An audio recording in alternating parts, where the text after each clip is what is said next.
يا مساء الفل، يا مساء التفاؤل، يا مساء كل حاجة زي السكر. النهارده بقى كده يوم زي العسل.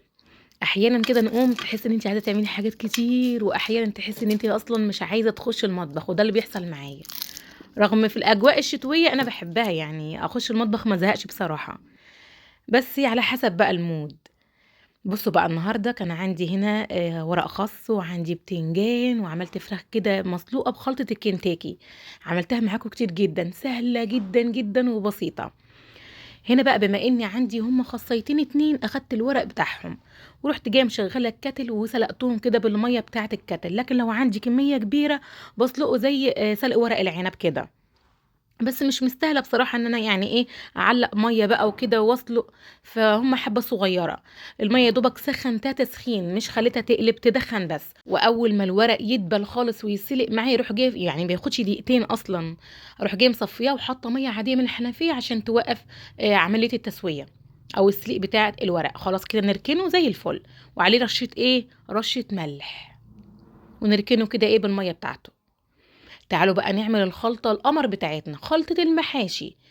سمنة وزيت يتقدح كويس، ننزل بالبصل وكمان شطة حامية أو هريسة تدبل كده معاه، ننزل بقى بعصير الطماطم ومعلقة السكر عشان الحموضة، وننزل بقى بالملح بتاعنا وكمان فلفل أسمر، كزبرة، كمون. أنا باحبه جدًا، جدًا في خلطة المحشي أو الممبار كمان أحب أحط كمون. في ناس بتستغربني يا أسماء ده في الخلطة بتاعة الكرنب بس، لأ في جميع الخلطة بصراحة باحب أحط الكمون. في المحاشي يعني. وكمان خلطة المحاشي اللي أنا حاطاها على الوش دي باجيبها جاهزة كده أو من العطار سايبة، بس الجاهزة بصراحة أحلى. وكمان عايزة تحطي بقى إيه، طبعًا بابريكا عشان تعزّز لون الخلطة. ونشوّح كل ده كده على النار، بس لمّا التسبيكة تتسبك كويس معايا والزيت كده يفصل عن الصلصة. أشوّح بقى الرز كده شوية على النار، تنشف كده حاجة بسيطة، خلاص كده زي الفل. أطفي النار واسيبها كده تهدى شوية. بُصّوا الطبق اللي أنا حاطاه ورا ده، واخدة كده كبشة كبيرة كده من التعصيجة بتاعة المحشي علشان هاقول لكم هاعمل بيها إيه. خلاص كده أنا حطيت كده حبّة على قد الحشو اللي أنا هاحشيه. حطيت الخضرة عبارة عن كزبرة وشبت بس. تعالوا بقى اشربوا قهوة، باقول لكم تعالوا اشربوا قهوة معايا على ما الخلطة تبرد. هنا بقى نعصّج، لأ مش هنعصّج، هنا نسلق الفرخة. باحط معلقة سمنة بلدي وكمان فلفل أسمر حصى وقرنفل وورق لوري، وأروح جاية حاطة الفرخة أشوّحها كده الأول أدّيها صدمة في معلقة السمنة والبهارات، وهانزل كده ببصلاية كبيرة، وكمان الملح. مش هاحط فلفل أسمر ولا بهارات خالص، الملح بس. أنا عايزة الشوربة بتاعتي تكون رايقة، تاخد كده تشويحة كده بالبصل والخضار والسمنة وكلّه. لأ خضار إيه، هو بصل بس. وخلاص كده زوّدتها مَيّة. تمام. وبعد كده اتسلقت السليق العادي خالص بتاع الفراخ. هنشيلها بالراحة كده والشوربة معايا صفرا وجميلة ورايقة. تعالوا بقى نعمل التعصيجة بتاعة الجلاش. عندي نص كيلو لحمة أو أزيد، حاجة بسيطة مثلا. معلقة سمنة بلدي وأحط اللحمة بتاعتي كانت لسه في قلبها، يعني النص بتاعها مجمد شوية. وبعد كده شوحت اللحمة كده حاجة بسيطة، ونزلت عليها بالبصل وكمان قرنين فلفل كده حامي.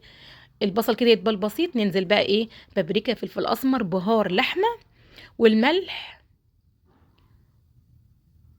وكمان كده ايه حاجه كده اضافي من عندي معلقتين كده كبار من صويا صوص عشان تعزز اللون كده وتخليه كده لونه اللي هو البني الجميل ده. اشوح كده كله على بعضه، اطفي النار. انا عايزه اللحمه برضو تكون فيها صوص كده طري، ما تكونش ناشفه. زي الفل معايا عصجنا كده ايه اللحمه. انا مطلعه ايه لفه جلاش كده من الفريزر الصبح، يعني فكت معايا. الجلاش ده اسمه الزهار، جميل قوي يا بنات، اول مره اجربه، تحفه زي السنبله كده. الاتنين ما شاء الله احلى من بعض. هنا بقى انا باحط ورقتين ورقتين، ما باحطش واحده واحده، لا اتنين اتنين. دهنة سمنه، احط كمان اتنين دهنة سمنه فوق بعض كده. نخلص نص الكميه بتاعه اللفه، ننزل بالتعصيجه في النص. وبعد كده احط النص التاني بتاع الجلاش. هنا بقى فاض حبه حشو يعني. باحطه في قلب كيس كده واحطه في الفريزر. مره مع مره يفيد معلقتين برضو من تعصيجه تانية. بنجمع كده ايه صينيه كمان، بتنفع بصراحه. او تطلعيها كده تعمليها لاولاد سندوتشات شاورما. تحطيها على مكرونه بالوايت صوص، اي حاجه. هخلص كده خلاص زي الفل، هسوي كده الاطراف بتاعه الجلاش. ونجيب بقى السكينه بتاعتنا تكون حاميه كده، ونقطع ايه الجلاش بتاعنا. طيب انا عايزاه يا اسماء مقرمش زي ما انت عاملاه كده في التصوير، مقرمش جدا، وانا من عشاق الجلاش المقرمش، ما بحبوش طري ابدا.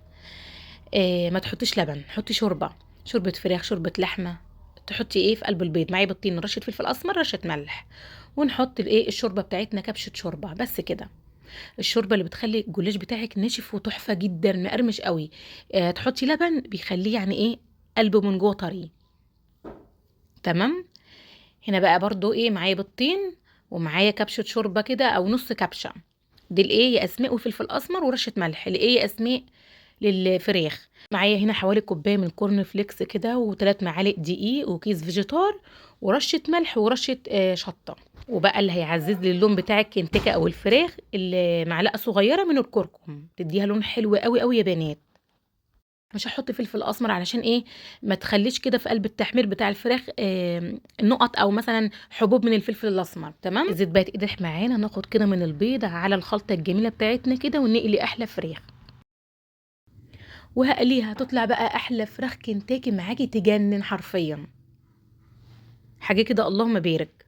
شايفين بقى لونها، وكمان مقرمشه جدا جدا من بره، وقلبها كده ملبن. طلع كده على شبكه زي كده او مصفى، ونكمل بقى باقي الكمية بنفس النظام. دي كده اللي أول حاجة عملتها الوراك، قالتها الأول. تعالوا بقى كده يلا. المحشي خلاص أنا حشيته، أنا كنت حاطاه في التلاجة لأن كنت بادئة بقى يعني معاكم من بدري. الشوربة بتاعة البتنجان لازم تكون باردة، تمام، ما تكونش سخنة. نسقي كده البتنجان، وكمان الورق الخس، وكمان الخلطه هنا. انا قلت لكم الكبشه اللي انا كنت ناقصاها، اخدت كده حوالي معلقتين على البتنجان، ومعلقتين على محشي ورق الخس. ورق الخس بحب اعمله كده صوابع زي الكرنب عادي. هنا بقى شوربه، ما لقيتش لسان عصفور عندي، عملت نص كيس كده من الشعريه، زي لسان العصفور كده بالظبط. وهنا كان الشوربه ما كانتش عندي كتير، فزودت ايه، ميه مغليه وملح ومكعب ماجي، وزي العسل معايا.